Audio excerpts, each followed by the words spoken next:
Welcome to part 2 of the lesson on using rates of change to build tables and graphs. Just as an example 1, we want to circle the rate of change and underline the starting value.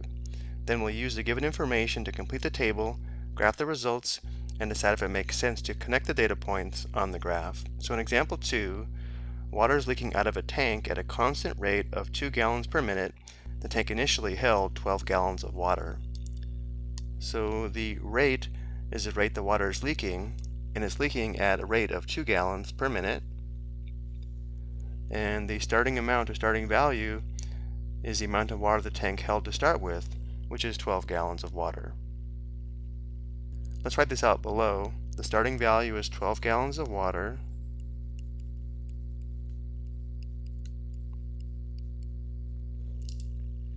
And the rate of change we know is 2 gallons per minute, but because it's leaking at 2 gallons per minute, which reduces the amount of water in the tank, the rate of change is actually negative 2 gallons per minute.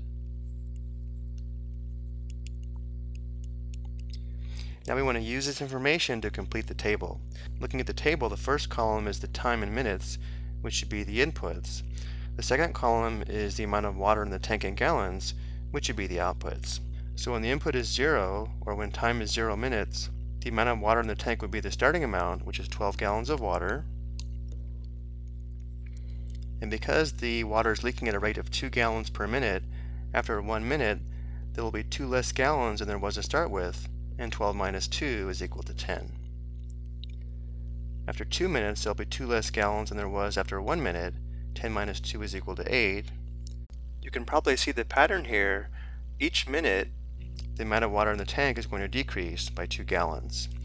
So at 3 minutes, there will be 2 less gallons than there was after 2 minutes. 8 minus 2 is equal to 6. After 4 minutes, there will be 6 minus 2 or 4 gallons. After 5 minutes, there will be 4 minus 2 or 2 gallons. And then finally, after 6 minutes, there will be 2 less gallons than there was after 5 minutes. 2 minus 2 is equal to 0, which means after 6 minutes, the tank is empty. Before we set up our axes and plot the data from the table, let's write these as ordered pairs. So the first ordered pair would be 0, 12. The second ordered pair would be 1, 10, followed by 2, 8, 3, 6, 4, 4, 5, 2, and finally 6, 0. Now let's set up the axes. We always find the inputs, in this case the time, along the horizontal axis, and the outputs, or in this case the amount of water in the tank, along the vertical axis. Notice how time starts at 0 and goes up to 6, and the water in the tank starts at 12 and goes down to 0. So we don't have any negative inputs or negative outputs. So let's sketch the horizontal axis toward the bottom, let's say here, and the vertical axis further to the left, let's say here. Let's go ahead and label the axes. The horizontal axis represents time in minutes, and the vertical axis represents the amount of water in gallons. Let's scale the horizontal axis by ones, but we only have to go out as far as 6. Let's let every 2 grid marks be equal to 1 unit. So we'll put a tick mark every other grid mark, like this. And again, we'll scale this by ones, so we have 1, 2, 3, 4, 5, 6, 7. And for the vertical axis, we have to go as high as 12.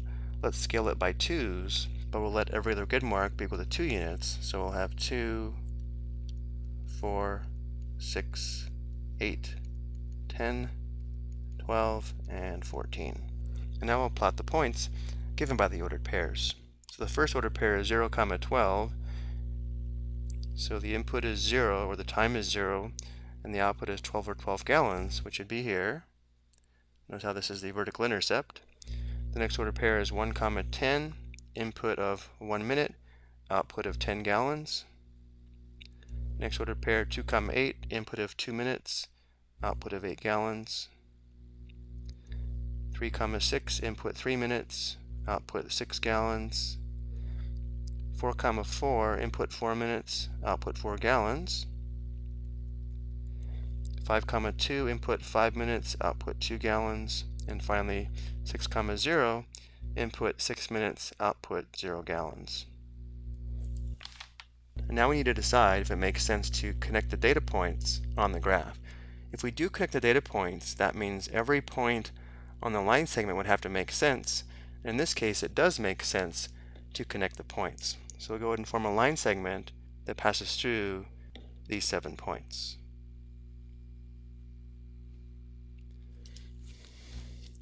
Again, every point on this line segment does make sense because the coordinates represent a particular time from 0 minutes to 6 minutes and the amount of water in the tank from 0 gallons to 12 gallons.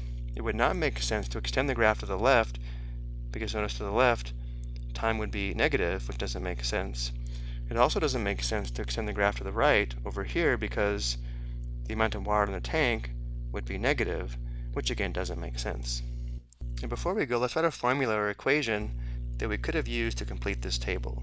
If we let the input variable be t for time and the output be a of t, we could say that a of t, the amount of water in the tank at any time t, is equal to the starting amount of 12 gallons, and because the rate of change is negative 2 gallons per minute, we would have minus 2 times t, where again t is the number of minutes. So using this formula or equation, notice how when t equals 0, we'd have a of 0 equals 12 minus 2 times 0, which is 12. And if we check the output when the input is 6, a of 6 would be equal to 12 minus 2 times 6, which is 12 minus 12, which is 0. The only thing we should mention here, though, is this formula is only valid when t the time is from t equals 0 to t equals 6. So we should also say this is true when t is greater than or equal to 0 and less or equal to 6. And of course, the units here would be minutes. This is the set of inputs that make sense, which is called the practical domain.